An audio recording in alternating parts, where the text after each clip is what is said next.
Hi everyone. Today we are going to be talking about naps and how to improve your baby's nap. Naps. Oh my God.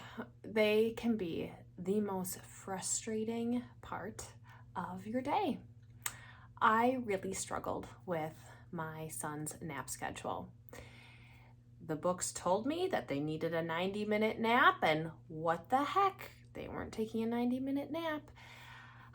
I am very type A. I like schedules. When babies deviate from schedules, freaks me out, ruins my day, honestly.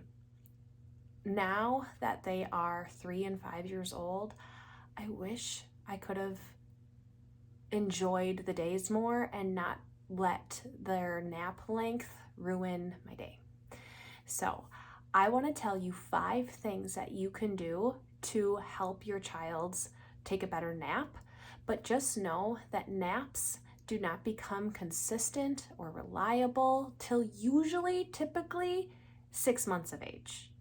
Now, some parents want to nap train early on and they commit to doing it and they are consistent day after day after day. They stay home for the whole month and they can nail their child's naps down before they're 6 months old.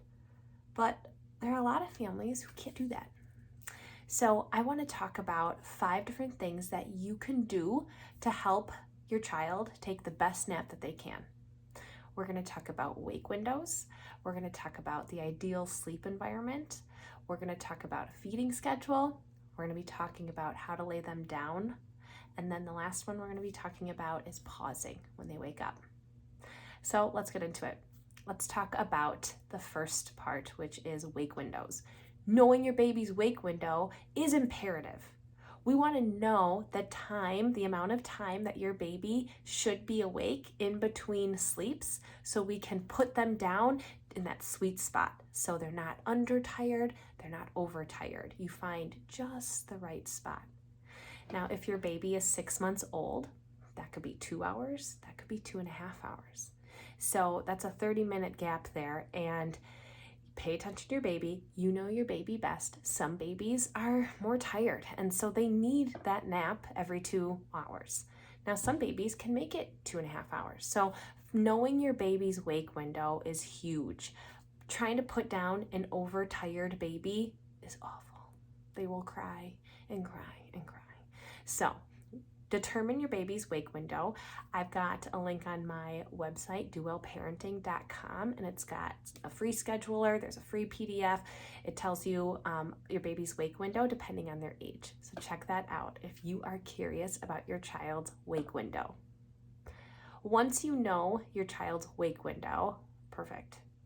Now we could talk about the second piece, which is that sleep environment. This one can be a little bit hard during the day because some babies go to daycare and you are not in control of the sleep environment.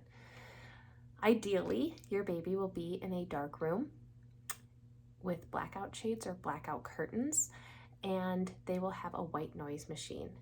If your baby goes to daycare, blackout curtains are probably not an option, but I would like you to see if white noise is an option. Some daycare providers will let you bring in your own sound machine. Having that sound machine is huge because it really eliminates all the extra sounds going on and it helps your baby get into that deep sleep. Another thing, make sure that they are in a mattress. They're not in a swing or a car seat or anything like that. We want them to be as safe as possible. So always make sure that they are being put down in a crib in their own space for naps. All right, so after you know their wake window, they've got that ideal sleep environment, now we can talk about full feeds. Make sure that your baby is on a feeding schedule where they're being fed every 2.5 to 3.5 hours. Make sure they're getting full feeds so when you lay them down for that nap, they're not hungry because they had eaten before. So then, after you're focused on full feeds and you know that they're full, I want you to pay attention to how you're putting your baby down for their nap. Are you putting them down awake? However you put your baby down for the nap is going to be what they're going to be looking for when they wake up after, let's say, 10 minutes or 20 minutes or 40 minutes, right? The average length of that sleep cycle. If your baby is being put down awake and they're putting themselves to sleep, they will be able to put themselves back to sleep when they wake up during their nap.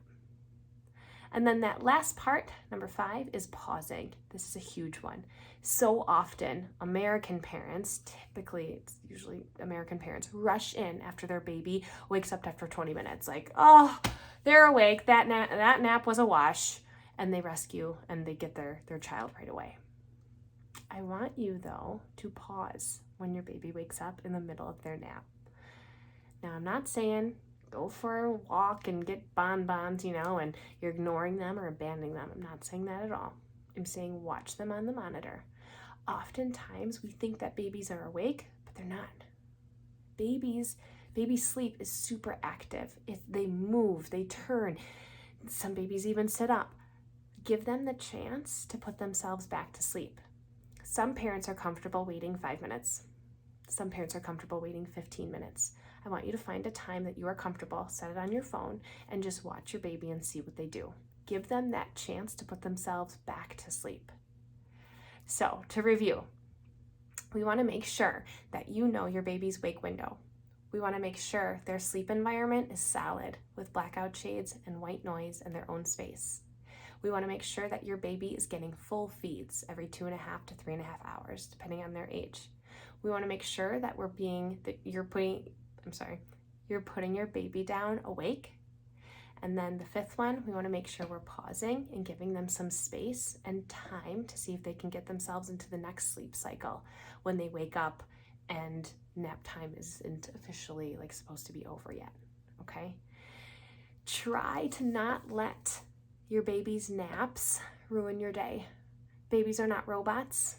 All we can do is support them and set them up for success by doing those 5 things. Some families want to start nap training, and nap training is wonderful.